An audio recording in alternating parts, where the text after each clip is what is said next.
Well, I appreciate you being here with me. If you want to just introduce yourself, say where you're from, and then maybe go over how big of a fleet you have right now. So my name is Jasper Swain. I'm actually from a small town. It's called Plymouth, North Carolina, and currently, right now, I have 22 vehicles in my fleet. Nice. So I saw your website. It looks really good. Is that integrated so somebody can book directly on your website? Right. So it allows customers to put in their information, and it also allows them to book, and it goes directly into our software. Very nice. That's cool. So how did you get started in the car rental business? First, as far as like a background, my parents, they had a family car lot when I was growing up, and I actually worked there for a couple of years until my parents retired. And then pretty much from that point, then I kind of got into the car business myself. So I opened up my own car lot. I've been having it now for about 2 years. So once I kind of got through the car sale phase, I'll say as far as like selling a certain amount of number of cars per month, I was trying to think of other business ideas that I could go about with making additional income or having a separate business. And I thought about renting cars. So that's when I was introduced into like Turo and different things of that nature. So I kind of got pretty decent and big on Turo with vehicles. And I was just thinking one day, and I was like, Turo charges so much in fees. What is a way that I could kind of get around that? That's why I came up with creating my own, independent car rental agency. Wow, that's cool. I will say that it's interesting because a lot of people that I talk to, and I've talked to some really big hosts. The last guy that I interviewed, he has 135 cars, and a lot of them don't do any private. Like they're just either they're scared to or they don't know how to. For Right. some reason, they just are so shied away. And we're kind of in the same boat as you. We started a car rental company on Turo, slowly grow it, and right now we're just pushing. We're like in the phase of pushing full private. So it's definitely cool to hear that other hosts have done it. But give me a breakdown. So you have 22 cars right now. Breakdown for me. Are those like all owned and financed or all owned in cash? Tell me about Um, that a little bit. so as far as the financing goes, I would say about 75% of my inventory is financed. The other 25% is paid for. Okay. And then how do you finance them? So with financing, how I started out was I started out as a personal guarantee for like the vehicles. I know some of the big main ones that I really use is Ally Financial and Ford Motor Credit. But I started out with being a personal guarantee up there, and then as I built, like my business credit as far as making payments and stuff over a certain period of time, then they allow me to get vehicles without having to co-sign with them. So I did that, and then also as well, since I am a dealer, I do have access to the different auctions. So every now and then, if I see a decent vehicle for a decent, price, then I'll just go purchase it from the auction and then, list it up for rent. That's great. That's exactly what we do. That's definitely the smartest way to do it is if you have availability to credit or money, auctions are sometimes the best deals you can get. So do you have your cars on the lot that you had the car lot on, or do you still own that business as well and you're running both? Yeah, so I have two separate locations. So my car lot has a location, and then my car rental agency has two locations. So Oh, I have a location in Plymouth, and then I also have a location which is in Washington, North Carolina, and that is probably one of like the main areas in our I say like within our town because it's right on the water. So we get like a lot of people, that's traveling into town, or people that's retired, different people from all walks of life that just want to rent a car for the weekend, or so that's kind of where it comes from. But I do keep both businesses totally separate. nice, nice. That's smart. So how do you manage them? Do you manage all the cars yourself, or do you have people managing them? How do you go about that? So I don't. So for my car rental agency, I have two employees, one for each location. They both, kind of communicate with each other, and they both help each other out amongst those two locations. Pretty much what their responsibilities are is pretty much, booking the vehicles in and out, making sure they take accurate photos, documenting the mileage, making sure that the registrations are up to date, the maintenance is done on the car. So I have two awesome employees that make sure that as far as my car rental agency, the stuff get done. And it's kind of totally different with my car lot. I have about six employees there, so Oh it's wow. different. Yes, that's a pretty big operation. That's cool. Do you feel like having the car lot was helpful when you got started on Turo? Did it teach you anything, or maybe you took any lessons from that? Or do you think it's completely different? Yes, I would say if you are trying to get into more so I say the private side, having a dealer's license or having access to someone with a dealer's license will be very beneficial because when we get those vehicles that, always stay rented and they get mouthed up and, or they have come into a major mechanical issue or something, you having that dealer's license always will be able to kind of get you out of whatever the situation is or make it where it's a little bit cheaper than the average person would that doesn't have, that access. Yeah, that's great advice. So, question for you, and I know a lot of people are going to ask this, and they're always questioning because they want to get into the business, but money's also always hard to get. So, I guess my question for you is, what would you say is the best piece of advice for people that are looking to acquire like money to get loans or something from banks? Um, I would probably suggest some people. I know some people like, cause I have a couple people that I do mentor as well. I guess it just all depends because what I did when I first started was I kind of played it safe for myself. So I kind of started with one car, then two cars, waited about 2 or 3 months, got another car. So with people that doesn't have that, if you don't have a lot of capital, I would say kind of just start out on the safer side and just see if you like it. If it's something you can manage and do, if it's Mhm. something you can do, then I would say kind of take it to the next step.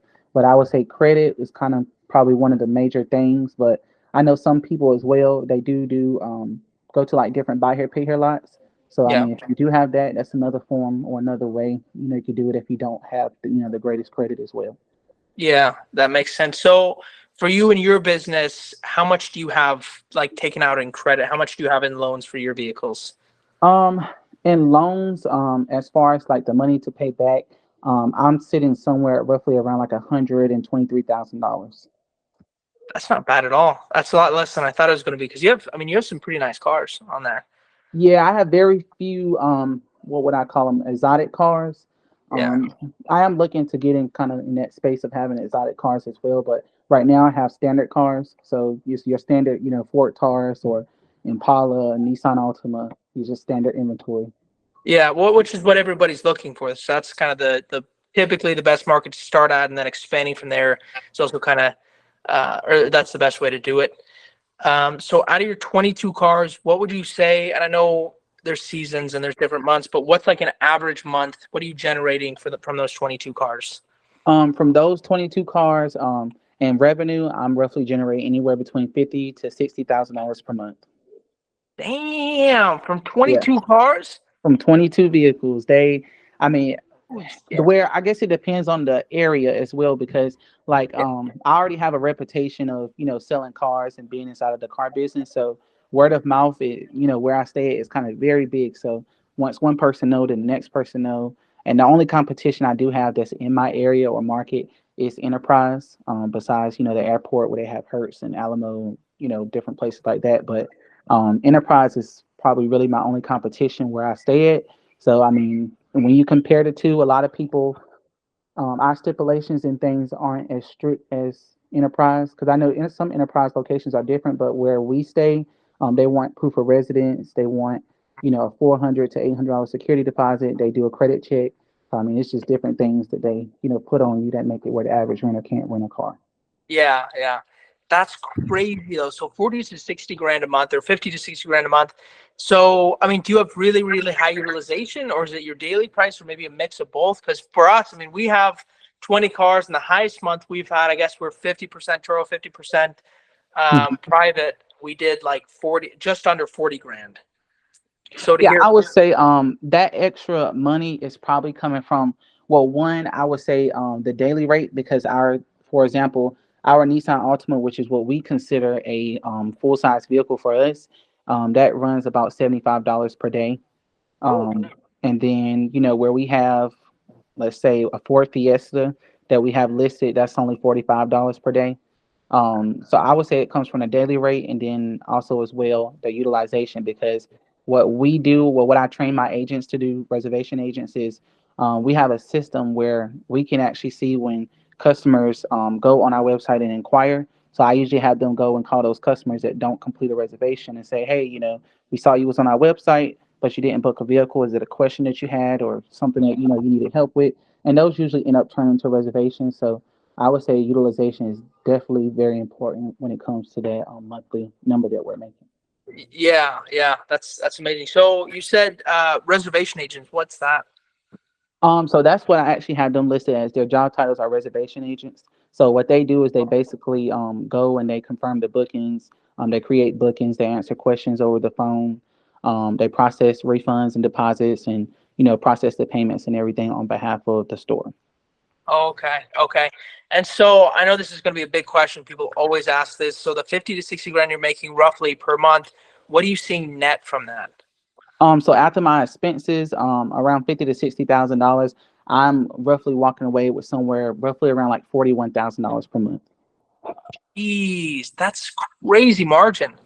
And then another thing that some people don't consider as well is when you get a location is everything. So you also have to pay attention to, what you're paying and, rent and different things of that nature. My second location, which is my biggest location actually, my rent there is only $500 per month.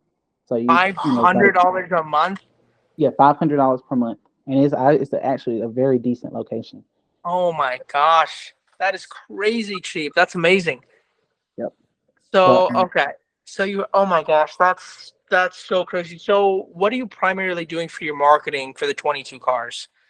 That's For a good sure. question as well because I actually have not since I've been started with my car rental agency, I have did absolutely zero. I spent zero money in advertisement.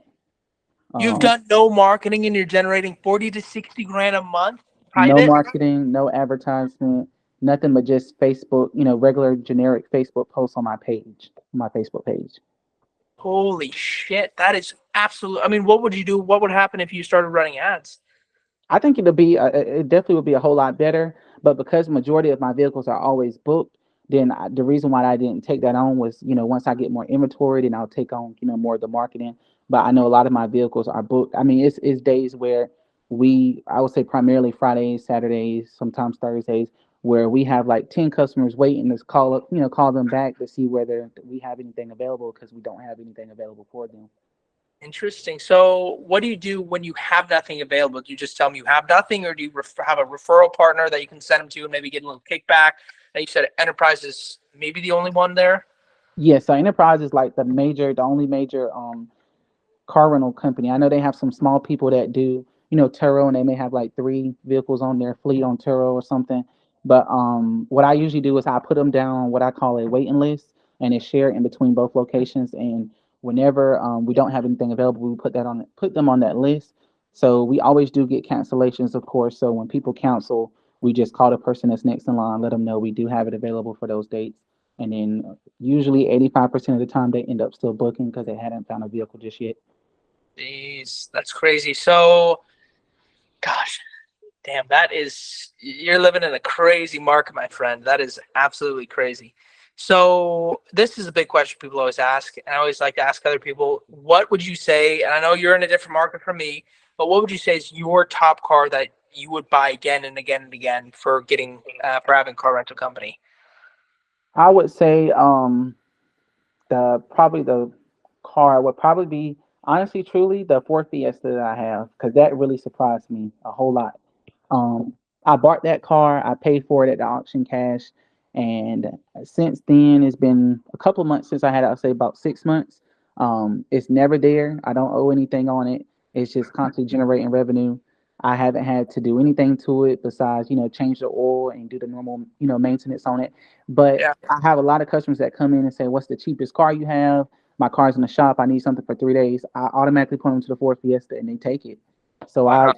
I just would probably say the Ford Fiesta. I'll buy a bunch of those because cheaper cars to me, I feel like it's a need there because a lot of people don't want to come out of pocket and pay $500 or $600 for the week. If they could get by with paying $400 or $375 or somewhere around there, that'll be a deal for them.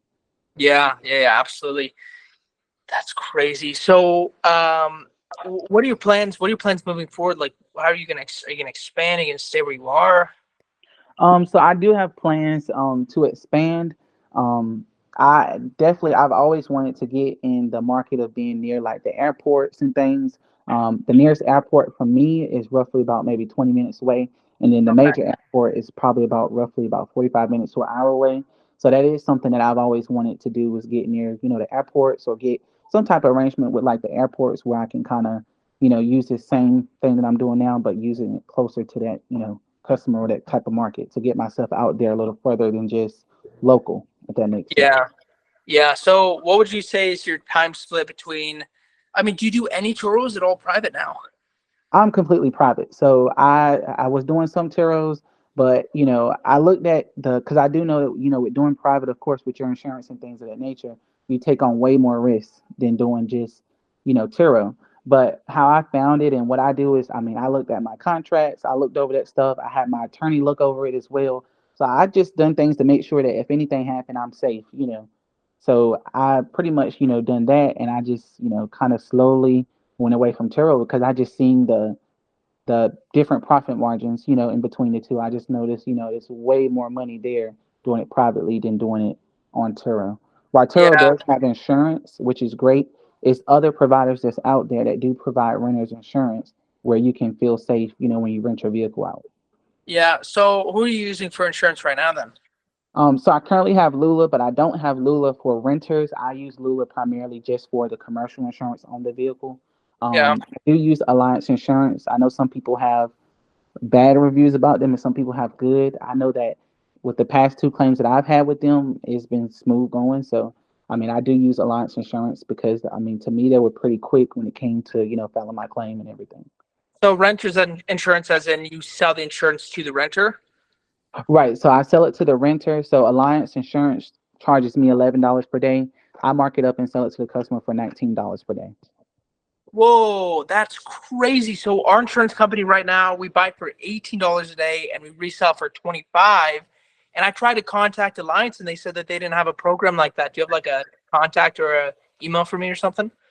Yes, so I can definitely send it over to you. But what I usually do is, if you notice on the website when you do it, then I put it in there, and I generate the policy and everything, and I just pretty much let the customer know, this is Alliance Insurance. You have insurance, renter's insurance through Alliance Insurance. We're just charging you this daily rate per day to use their insurance.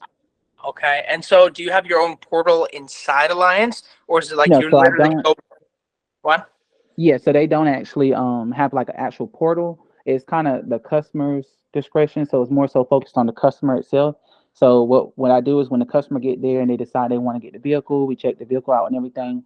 Then I go on Alliance website, put in the dates. It tells me how much total is going to be based on $11 per day, and then I pay for it, and then I add that the $19 per day on the customer's invoice that they pay me, and then I Oh, just pay it out of so you pocket. put the customer's information through the Alliance website.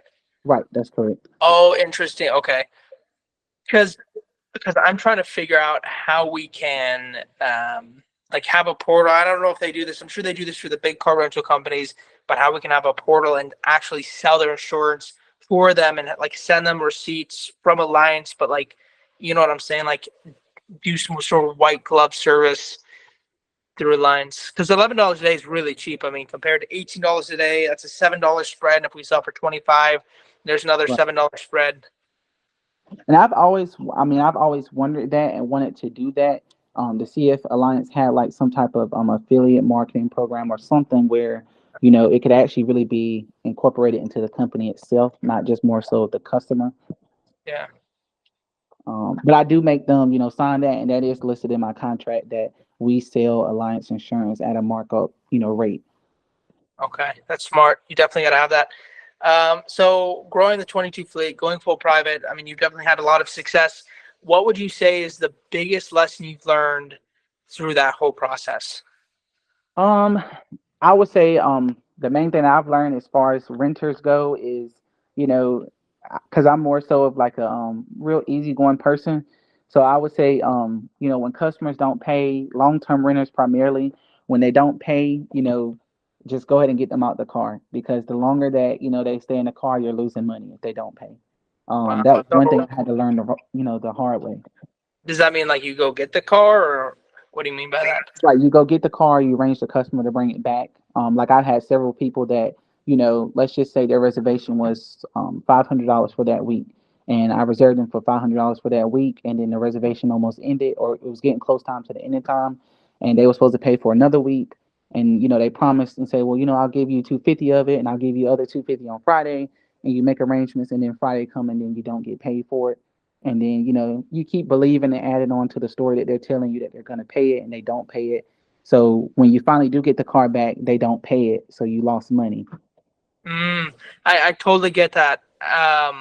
That's definitely a good lesson. Ours is very similar, but like if we don't get our payment, like we don't let somebody extend on faith. Like we can't hope that you're gonna pay us for the extension. Like we need to get paid if you want to extend it. If you don't pay to extend it, like we're gonna come get our car back. Either you're gonna bring it or we're gonna go get it. So I 100% agree with that because people, I mean, and it's not a lot of people, but it's some people. They're storytellers. They'll tell you what you want to hear and tell you, they'll drag you along in the story, and then they lied or whatever they told you is not true, and it's always terrible getting to the end of that and not getting paid or whatever. It's always tough. Yeah, and I would say another tip as well is make sure, even though you may get rentals and different things of that nature, when you are doing private, or if you decide to do that, make sure that you definitely vet the customers, because a lot of times what we usually do and I train them to do is asking open-ended questions when they're reserving will definitely let you know what's going on, because you have a lot of people that when you do book private, they may reserve the car for someone else. It may be for a family member or a friend or someone. So when you ask those questions and make them, how do I put it, make them feel like it's okay to give you that information, then you'll 9 times out of 10 be in a better situation. So one tip that we usually do is when we call them, we ask them, is anybody else driving the car? Would you like to add additional driver? I know you're traveling far. Is it someone else going to be driving the vehicle? And a lot of times, they'll end up telling you. So, Yeah, that's smart. We actually do the exact same thing on our end, but sometimes it doesn't catch everybody. There's still oh people yeah, that slip still through that aren't good drivers. Do you have any other sort of vetting process for people that are doing private? So I do use Fleetwire. I don't know if you guys are familiar with them, but I do use Fleetwire as well. Um, and they do have an integrated vetting software as well as Lula as well. And I think they're the same softwares where you can put in the information on the customer and it'll tell you, their background. It'll tell you how many points they have on their driver's license, their insurance information. It'll give you all the information about the customer. Okay. They do charge, so it just depends on the type of customer. I guess I would say if it's a younger person, most of the time I usually go ahead and take on that charge. But if it's someone that's older, that you kind of could tell that hey, they look or seem responsible. I don't discriminate or anything, but you can basically tell that younger drivers are usually more hired to get in a risk than an older driver that's more Yeah, experienced. absolutely. I mean, that's just a statistic. So when you pull that up, so you do the fleet wire, you pull the report. At what point do you know you're like either I'm not going to rent them or you I don't know what else you would do, but like what do you see on there that you're like no, there's no way this is going to happen? I would say different previous things like what is it called? Driving, under the influence, different Like like different a charges in the DUI, past. Hmm. like a DUI. Right, stuff like that. When people have like different charges, like minor charges, I would say, whether it be drugs or something, I kind of really don't base my opinion just on that. Now, if it's multiple things, then that's a different story. But little stuff like that, I kind of look over. I'm more so focused on your driver's history. Like some customers, you may have 3 speeding tickets in 1 month. That was last month. I probably would be like, I probably won't do that. But other than that, that's kind of what I'm more so looking at is your actual driver's record. Okay. And final question I have about this. So when you do the fleet wire, you look at their history and you're like, I don't feel comfortable renting to them. What do you tell the guest? So what we usually tell them, which is something as well, like that's something that I've also told my rental agents to let them know that we do have to perform a verification process. So what we do is we go ahead and tell them to send us a copy of their driver's license and everything, which they can upload that in the email they receive. Send us a copy of your driver's license and your insurance information, and we'll go ahead and start verifying everything to get your order together. So when you come in, all you have to do is sign your rental contract, and you'll be good to go. So a lot of them go ahead and send that information to us, and a lot of times they do secure their bookings with deposits. So, if they pay a deposit, majority of the time they're not going to cancel. So, Yeah. we start verifying everything. And they usually this is done probably about 24 hours before the trip start. And what happens is if it comes back and we don't, choose to rent to that customer, then we'll call them back and just let them know that they failed the verification process. Unfortunately, we couldn't do it due to whatever we see on the report, and we just let them know what we've seen. And a lot of times they don't really Now I do, if it doesn't work out, I do refund their deposit back to them. Okay. If you choose not to rent to them, I do refund their deposit back. Yeah, which totally makes sense. That's cool. So it sounds like you have your private process down, which is super cool to see. What would you say is, I mean, any other pieces of advice for people, either they're getting started on private or Turo, and anything else you think people should know? I mean, I don't really have that much, to say. I would just say, if you are trying to do, the private side, just come up with a process that makes sense for you, because not everybody's way is going to work for you. I've learned and got taught and got advice from several different people, and I had to come up with my own process and do my own research and figure out what worked for me and what was going to make, the most profit, for me. So it all depends on, your research and how you take it on, because being any private business is different processes that they have in that business to become successful, and it's things that they create, for that business to become successful, not, based off what someone told them or what they seen. So I would definitely say do your own research, come up with a exact process from step one to all the way to finish on how you want your business to run. And as long as you stick to that, I mean, it should be smooth sailing. Yeah, yeah, absolutely. Is there anything you want to plug or any shout outs you want to have while we wrap this up? No, nope, that was it. But if you guys would like, interested in learning anything else, just let me know. I don't charge for my services or anything, so if you have any questions, just message me or anything. I'll be more than happy to help you out. And then also, well, my rental car agency is called Rental Avenue, LLC. So if you are interested in booking a vehicle that's in the eastern part of North Carolina, just get in contact with us or go on our website and book a vehicle, and we'll be more than happy to help you out. Awesome. Yeah, we'll definitely link that below. I'm sure people will definitely be curious about that when they watch this video. Alrighty. Cool. Well, I appreciate you jumping on, Jasper, and I hope the best. I hope you can find a spot close to the airport, and I hope you have a good rest of your year. You too. Thank you. All right. See ya. All right. Bye bye.